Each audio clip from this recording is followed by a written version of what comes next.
எல்லோரும் எப்படி இருக்கீங்க? இப்போ வந்து சிக்கன் குழம்பு வந்து தூத்துக்குடியில் செய்கிற மாதிரி எப்படி செய்யலான்னு பார்க்கலாம். அதுக்கு இந்த தட்டில் இருக்கிற எல்லாத்தையும் எடுத்துக்கோங்க. தேங்காய், வெங்காயம், தக்காளி, மிளகு வந்து ஒரு 2 டேபிள் ஸ்பூனு, ஜீரகம் 1 ஸ்பூனு எல்லாம் எடுத்துக்கோங்க. ஃபஸ்ட்டு தேங்காவை எடுத்து அரைச்சி எடுத்துக்கோங்க. அதுக்கப்புறம் எல்லாம் வந்து மசாலா பொருளையும் அதில் போட்டு நல்லா அரைச்சி எடுத்துக்கோங்க. அப்புறம் வந்து 1 ஸ்பூன் உப்பு போட்டு அது கூட சேர்த்து அரைச்சிக்கோங்க.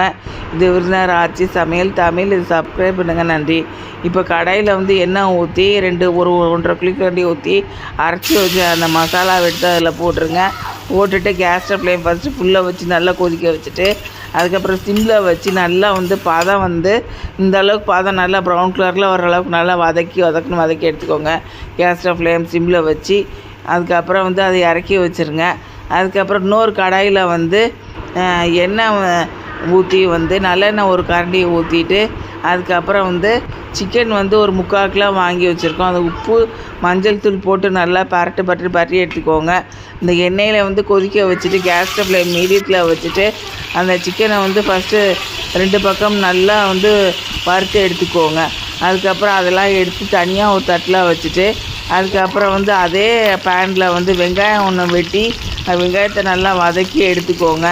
அதுக்கப்புறம் அரைச்சி வச்ச மசாலா எல்லாம் எடுத்து அதில் போட்டு அதையும் சேர்த்து நல்லா வதக்கி எடுத்துக்கோங்க. அதுக்கப்புறம் கொஞ்சம் தண்ணி வந்து கொஞ்சம் ஊற்றிட்டு சிக்கன் துண்டு எல்லாம் வந்து அதில் போட்டு நல்லா வந்து 1 நிமிஷம் வதக்கி எடுத்துக்கோங்க.